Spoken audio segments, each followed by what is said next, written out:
I'm Amanda Ferguson, and this here is Chicory. Chicory is a guide dog. Now, provincial legislation dictates that people using these highly trained animals can't be denied entry into things like hotels, restaurants, or even cabs. However, one couple is fighting back because they weren't even allowed into the door of a bed and breakfast in cottage country, all because of their service dog.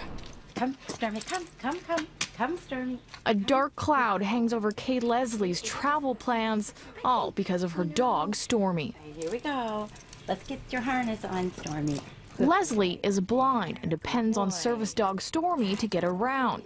Well, this fall, she was eyeing a wine tasting trip to Prince Edward County with friends.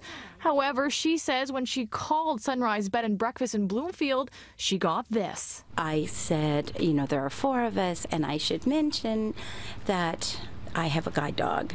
And the owner said, absolutely not. Leslie says 2 weeks ago her friends experienced the same thing, but they were turned away when they showed up there to stay with their guide dog.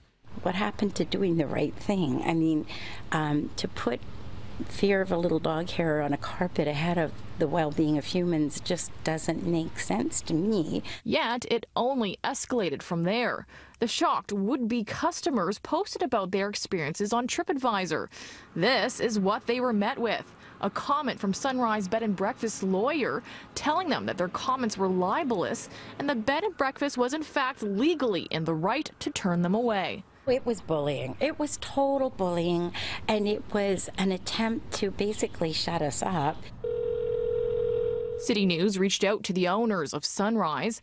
They refused to comment. However, they sent us the same cease and desist letter posted online. It reads in part, "The law is that BnBs are private homes and have limited accommodations for the public and do not fall under the guidelines set out in the Blind Persons Rights Act or Bill 80 of the Ontario Service Dogs Act 2016. It's an interpretation that the lawyer gave, and personally I don't really accept that interpretation. The CEO of the World Blind Union says Bill 80 just recently passed first reading and isn't even law yet. We want to have access to any facilities and services that anybody without a disability has. And that's really the bottom line. Yet, CityNews has discovered a completely different legal loophole in current legislation. According to the province, the Accessibility for Ontarians with Disabilities Act applies to every person or organization that provides goods, services, or facilities to the public or other third parties, and that has at least one employee in Ontario.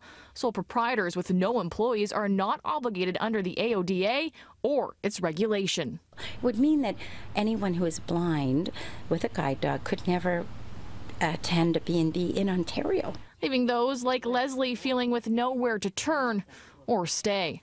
It really is shocking in 2017 to think that people are discriminated against based on being blind and having a guide dog.